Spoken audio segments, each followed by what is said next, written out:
नाज़रीन, हजरत कीम रहमतुल्लाह अलैह ने एक बहुत ही अजीब वाक़या लिखा है। हजरत साहब फरमाते हैं कि एक दिन मैं गली में जा रहा था, मैंने देखा कि एक दरवाजा खुला, एक माँ अपने बच्चे को मार थप्पड़ लगा और कह रही थी कि तूने मुझे बहुत बड़ा जलील किया है, बड़ा परेशान किया है, तू बहुत बड़ा नाफरमान है, मेरी कोई बात नहीं मानता, निकल जा मेरे घर से।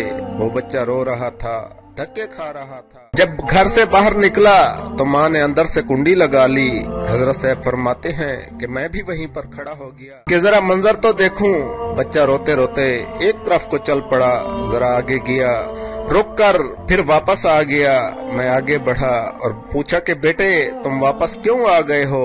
बच्चा कहने लगा कि सोचा कहीं और चला जाऊं, फिर ख्याल आया कि मुझे दुनिया की हर चीज तो मिल सकती है मगर मुझे माँ की मोहब्बत नहीं मिल, मैं इसीलिए वापस आ गया हूँ। अगर मोहब्बत मिलेगी तो सिर्फ इसी दर से मिलेगी और कहीं से नहीं मिलेगी।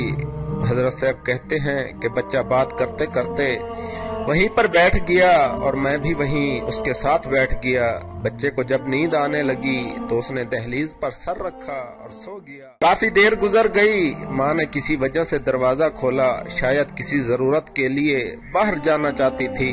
जब बेटे को देखा जो दहलीज पर सर रखे सो रहा था, उसको उठाया और पूछा कि क्यों सो रहे हो इस दहलीज पर? बच्चा गिड़गिड़ा कर कहने लगा कि अम्मी मुझे माफ कर दो, मुझे दुनिया में दूसरी माँ नहीं मिल सकती, मैं इस दहलीज को छोड़कर कहीं नहीं जाऊंगा। हजरत साहब ने फरमाया कि बच्चे की बात से माँ की आंखों में आंसू आ गए। बच्चे को सीने से लगा लिया और कहा कि मेरे बेटे, जब तेरा ये यकीन है कि इस घर के सिवा तेरा कोई घर नहीं है, मेरे दर खुले हैं, आजा मैंने तेरी तमाम गलतियों को माफ कर दिया है। दोस्तों, जब गुनहगार बंदा अपने रब के दरवाजे पर इस तरह आता है कि ऐ रब्बे करीम मेरी खताओं को माफ कर दे, मेरे गुनाहों को माफ कर दे, ऐ बेकसों के दस्तगीर, ऐ टूटे दिलों को तसल्ली देने वाले, ऐ परेशानियों में सुकून बख्शने वाली जात, ऐ बेसहारा लोगों का सहारा बनने वाली जात, ऐ गुनाहों को अपनी रहमत के पर्दों में छुपा लेने वाली जात, तू मुझ पर रहम फरमा दे, मुझे दर दर धक्के खाने से बचा ले, ऐ अल्लाह मुझे अपनी नाराजगी से बचा ले, परवरदिगार आइंदा नेकोकारी की जिंदगी अता फरमा। जब बंदा इस तरह अपने आप को अपने रब के सामने पेश कर देता है तो अल्लाह ताला उस बंदे की तौबा को कबूल कर लेते हैं। अल्लाह ताला हमें सच्ची तौबा करने की तौफीक अता फरमाए।